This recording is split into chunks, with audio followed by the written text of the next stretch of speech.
C'est tout un art de choisir les gladiateurs. Ce sont en général des prisonniers de guerre. Je prends cette cité pour la gloire de Rome. Tu as quelque chose en toi, une rage. Ne t'en défais jamais. Elle te portera jusqu'à la grandeur. Étonnamment, une suite assez agréable, un peu dans le même acabit que Beetlejuice 2. Donc, ouais, c'est plutôt agréable. Et ça fait plaisir de voir Papy Ridley Scott lâcher un petit peu ces affaires de religion qui nous avaient foutu dans Alien. Merci un peu de passer à autre chose. Je vais résumer le film, et pour ça je me suis basé sur la bande-annonce que je n'avais pas vue avant. Je vous le dis parce que c'est important pour ce qui va arriver ensuite. Le film commence donc des années après la fin du premier film. Et on retrouve un Rome toujours autant dans la merde. Cette fois-ci, il n'y a pas un empereur complètement taré, il y en a deux pour le prix d'un. Super. Ils règnent dans Rome par la tyrannie et font absolument n'importe quoi, en plus d'être à moitié starbés. Un peu comme Joaquin Phoenix dans le premier, mais cette fois-ci ils sont deux. Une franche réussite, encore une fois. On va suivre Lucius, le fils de Maximus et de Lucilia. Parce que oui, le film a été obligé de nous dire qu'effectivement Maximus était le père de Lucius. C'était un petit peu sous-entendu, sans être complètement dit dans le premier, mais apparemment ils avaient besoin de le dire cette fois-ci de vive voix. Et on va le suivre alors qu'il était parti il y a des années, protégé par sa mère, etc. Et il va revenir en tant que gladiateur dans l'arène et essayer de prendre le pouvoir et de redonner le pouvoir au peuple, comme ce qui aurait dû être le cas dans le premier film. Mais bon, bref. On va revenir sur ça. Je n'avais pas vu la bande-annonce avant d'aller voir le film, et j'allais dire j'ai bien fait. Finalement, j'aurais pu le faire, ça n'aurait pas changé grand-chose, parce que le personnage de Lucius, le twist comme quoi c'est le fils de Maximus, et surtout le personnage qu'on suit qui s'appelle Anno dans le film, et qui est en réalité Lucius, je l'ai compris au bout de 20 minutes de film, donc c'était pas extrêmement bien construit. Je comprends du coup pourquoi la bande-annonce fait le pas sur cette révélation, parce qu'effectivement j'ai pas l'impression que ce soit vraiment construit comme une vraie révélation. En général c'est le genre de truc qui me passe au travers, donc si moi j'ai pu le voir au bout de 20 minutes de film, bon, c'est que c'était pas extrêmement discret. Pour revenir sur le scénario, j'y trouve deux gros problèmes qui m'ont un peu dérangé pour le visionnage de ce film. Déjà, la prémisse de base fait qu'on efface complètement ce qui s'est passé dans le premier. C'est-à-dire qu'il n'y a pas de conséquences à ce qui s'est passé. Le statu quo est toujours le même. On a toujours deux empereurs qui sont complètement fous et qui dirigent la ville. Ces empereurs font toujours des spectacles dans le Colisée pour se mettre le peuple dans la poche.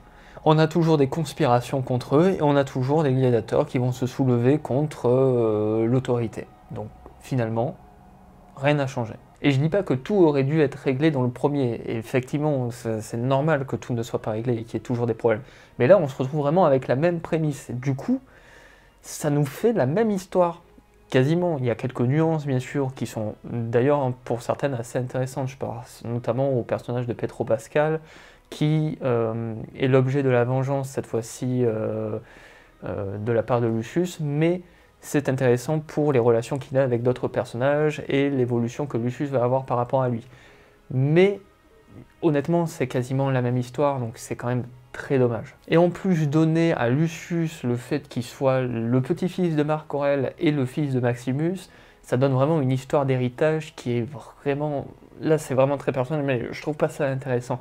Ça aurait pu être un héritage spirituel.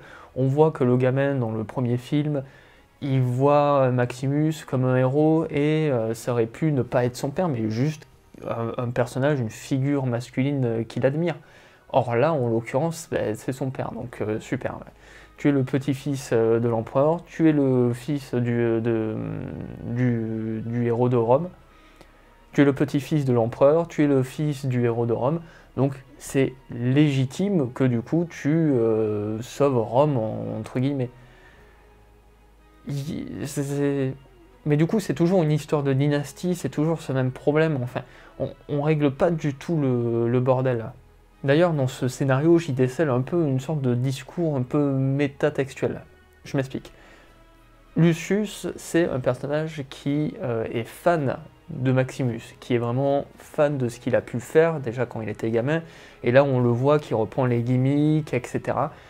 Et je peux pas m'empêcher de voir en lui quelque part le réalisateur Ridley Scott qui voit dans le premier film quelque chose d'assez exceptionnel qu'il a fait, parce qu'effectivement pour l'époque, qui était pas si lointaine d'ailleurs, mais bon, faire un péplum de cette envergure à ce moment-là, c'était vraiment quelque chose qui ne se faisait plus et qui ne se fait plus d'ailleurs maintenant aujourd'hui. Mais on le voit vraiment reprendre cet héritage qu'il avait lui-même laissé et presque s'auto-citer dans ce truc justement un petit peu métatextuel. Pour ce qui est des effets spéciaux, c'est vraiment très variable. Pour avoir revu le premier, effectivement, il y a des effets spéciaux qui sont vraiment pas bons, mais c'était il y a 20 ans, donc ça peut se comprendre, c'est pas vraiment dérangeant. Aujourd'hui, vraiment, il y a des passages où ça fait pitié. Au tout début, il y a des effets spéciaux qui sont vraiment moches, et je me suis vraiment dit, c'est pour faire référence au premier. Je jure que j'ai pensé à ça. Et évidemment non, c'est juste que le secteur des effets spéciaux est en crise parce qu'on les fait travailler comme des chiens et qu'ils n'ont pas le temps de peaufiner leur travail. Mais vraiment, il y a des scènes, notamment sur les monuments, ça fait très mal. L'eau est mal faite. Enfin, bref, l'eau est vraiment mal faite. Les animaux, parce qu'il y a des animaux dans ce film, évidemment, notamment un passage avec les singes où vraiment... ils sont pas beaux, ça marche pas, on n'y croit pas, enfin moi j'y crois pas en tout cas, donc ça c'est pas réussi à ce niveau-là, vraiment pas. La musique, elle, je l'ai trouvée plus sympa que dans le premier, je m'explique. La première est vraiment très bonne, Hans Zimmer a signé une très très bonne BO, mais il l'a signé en même temps qu'il faisait les Pirates des Caraïbes, et je suis désolé pour avoir revu le film il y a pas longtemps, il y a des passages où vraiment c'est les mêmes notes que dans Pirates des Caraïbes, c'est vraiment trop grave. Au moins celui-ci a plus de personnalité dans le ton, on retrouve moins une patte qui nous fait rappel à notre film. On est vraiment dans Gladiator 2.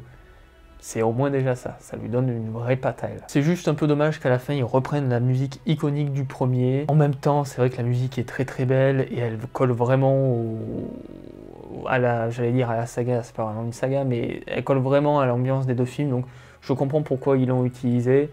Je pense qu'ils auraient pu faire un autre thème très marquant, mais bon, on est encore dans ce truc un peu métatextuel. Regardez, il y a cette musique, elle était là dans le premier film, et en fait on refait un peu comme dans le premier film. Bon bref. La mise en scène est globalement correcte, sauf quand il y a des combats. Encore une fois, j'ai revu Gladiator 1 il y a pas longtemps, et vraiment les combats, c'est pas possible. Je n'aime pas du tout comment Ridley Scott filme les combats. J'ai l'impression qu'il ne sait pas le faire autrement que sans cutter dans tous les sens, donc la scène nous perd, c'est cuté, surhaché, etc. On voit que les chorégraphies sont assez variables, elles peuvent être assez bien réfléchies comme assez banales. Donc vraiment au niveau des combats, c'est vraiment pas trop à la hauteur et le gore est pas très présent non plus. Je dis pas qu'il faut du gore pour faire du gore, mais on parle quand même de combats de gladiateurs, donc c'est un truc qui est assez violent. Là, honnêtement, la plupart du temps, les blessures sont hors cadre ou alors on s'éloigne justement pour pas trop les voir. C'est pas très gore, mais le premier était aussi un peu comme ça. Globalement, on pourrait résumer le film comme ça, c'est comme le premier, en un petit peu moins bien. C'est pas catastrophique, ça reste un film où vraiment j'ai pas vu passer le temps devant, j'ai même passé plutôt un bon moment, mais plus on y réfléchit, plus on se dit, bah, franchement, le film a pas grand chose pour lui par rapport au premier. Il a rien de très original. Et attention, je dis pas que le premier était très original non plus, il ne l'était clairement pas, ça reste un péplum très classique avec une histoire de vengeance. Ça fait penser à Spartacus de Kubrick par exemple. Mais au moins il avait tenté des trucs en essayant d'être un péplum plus moderne. Là, c'est pas un péplum actuel, c'est pas un péplum qui réfléchit actuellement. Si ce n'est ce truc de métatextualité où les personnages parlent de ce qui s'est passé comme on parle du film en fait. Quand je dis que c'est moins bien également pour la représentativité. Parce que là, les femmes, il y a la mère de Lucius, mais elle a beaucoup plus de rôle et beaucoup plus de poids dans le premier. Là, vraiment, elle sert à rien. Et il n'y a aucune autre femme dans le récit. Ou en tout cas, la première meurt au début. C'est la vengeance de Lucius. Et du coup, c'est un petit peu dommage à ce niveau-là. Donc c'est comme ça que je résumerai le film. Il reste bon, on passe un bon moment devant, mais il est comme Gladiator, c'est-à-dire qu'il a les mêmes défauts, et en plus il est un peu moins bon, avec moins d'originalité. C'est dommage. Bon, sur ce, je vous laisse, et moi je vous dis à la semaine prochaine.